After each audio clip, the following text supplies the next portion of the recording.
Hello, bienvenue dans la bulle de Lily. J'espère que vous allez toutes et tous bien. Je voulais simplement vous proposer aujourd'hui une vidéo dans laquelle j'allais vous proposer quelques petites méthodes pour magnétiser votre eau, pour la réénergiser et tout ça. Donc aujourd'hui je vais vous parler de magnétiser votre eau avec les mains. Je vais vous donner quelques petites astuces, donc si ça vous intéresse, continuez à regarder la vidéo. Alors déjà, magnétiser, qu'est-ce que ça veut dire? Magnétiser, c'est tout simplement émettre l'intention, soit avec son esprit, soit avec ces outils merveilleux que sont les mains. Et vous allez tout simplement vous rendre compte qu'à travers vos mains, il se passe quelque chose, vous émettez tout simplement de l'énergie. Donc émettre de l'énergie, tout simplement, vous pouvez le faire en émettant l'intention de le faire. Pour ça, vous pouvez simplement dire maintenant que vous émettez de l'énergie, vous vous concentrez, vous essayez vraiment de respirer et petit à petit, vous allez prendre conscience qu'entre vos mains, il se passe quelque chose. Il y a vraiment un fluide qui passe et c'est juste magique quand vous prenez conscience de ça. Donc là, ce qu'on va faire, c'est qu'on va magnétiser l'eau. Ça permet tout simplement de réénergiser l'eau, de rendre l'eau avec un taux vibratoire beaucoup plus haut, parce que sachez que l'eau maintenant elle est sujette à plein de pollution, plein de toxicité, tout ça, et ça va vraiment vous permettre de rehausser vraiment la vibration de votre eau et de la réénergiser en amour tout simplement, et ça va être vraiment bon pour votre corps. Donc je ne sais pas si vous connaissez le scientifique Masaru Emoto, qui est un japonais. Je ne sais pas si vous avez regardé un petit peu ses études qu'il a faites à travers l'eau. Et il a pu constater qu'à travers l'eau, en émettant des intentions positives ou en émettant des intentions négatives, l'eau se chargeait complètement par rapport aux intentions qu'on émettait à l'intérieur.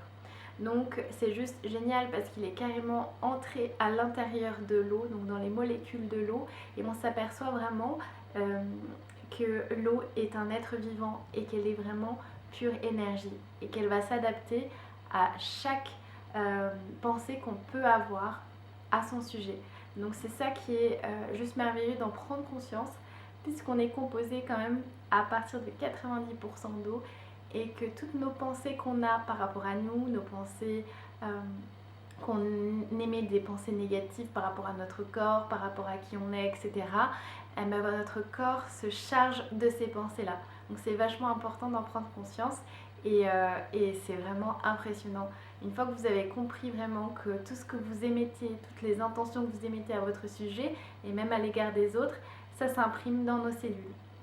Donc voilà ce qu'il vous faut clairement pour magnétiser votre eau. Il ne vous faut pas grand chose. Donc il vous faut une carafe et puis de l'eau. Donc moi j'utilise de l'eau filtrée, vous pouvez utiliser de l'eau en bouteille, peu importe, tant que c'est de l'eau. Donc vous allez tout simplement mettre votre eau à l'intérieur, prendre vos jolies mains, vous allez les placer au-dessus de votre récipient. Donc le principe, c'est vraiment d'être détendu, de vous connecter à quelque chose à vos propres croyances, à votre Dieu, à vos anges, à vos guides.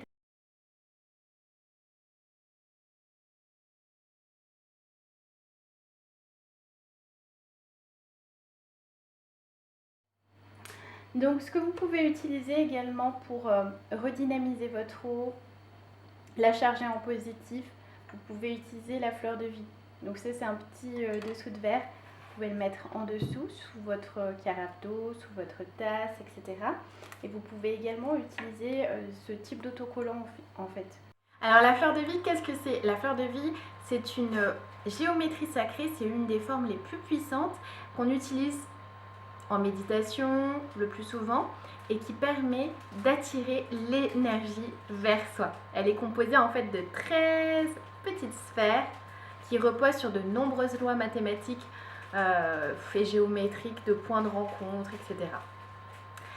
Et on peut la retrouver normalement, si je me trompe bien, j'ai pris des notes d'ailleurs, on peut la retrouver dans le temple d'Osiris à Abydos en Égypte, qui contient la plus vieille fleur de vie à ce jour. Donc vous avez vu, c'est hyper simple de magnétiser l'eau, c'est vraiment efficace, ça vous permet tout simplement quand vous êtes fatigué, quand vous êtes un peu raplapla ou que vous êtes malade, de booster un petit peu vos énergies et du coup si vous êtes un petit peu boosté au niveau énergétique, votre corps va plus facilement se défendre. Donc n'hésitez pas à l'utiliser également, réénergiser votre eau ou vos pierres, etc. Mais le meilleur outil que vous puissiez avoir, ce sont vraiment vos mains et vos pensées. Prenez conscience que tout le monde a ce don-là. Tout le monde a le don de magnétiser. Il y a certaines personnes qui sont forcément beaucoup plus douées que d'autres, puisque dans tous les cas, on n'est pas tous un violoniste. On est tous capables de faire du violon, mais on n'aura pas tous le même talent que le violoniste qui a vraiment le don pour ça. Donc c'est vraiment prendre conscience que vous avez ce magnétisme dans les mains et que vous pouvez l'utiliser sur vos aliments, sur votre eau. Donc n'hésitez pas à me dire vraiment si cette petite vidéo vous a plu, à me mettre un petit pouce en l'air et puis à la partager autour de vous, c'est vraiment très important. C'est quelque chose que vous pouvez faire tous les jours et c'est indispensable vraiment de le faire. Voilà, j'espère que cette petite vidéo vous a plu, je vous fais plein de gros bisous et à très bientôt pour de prochaines vidéos. Ciao!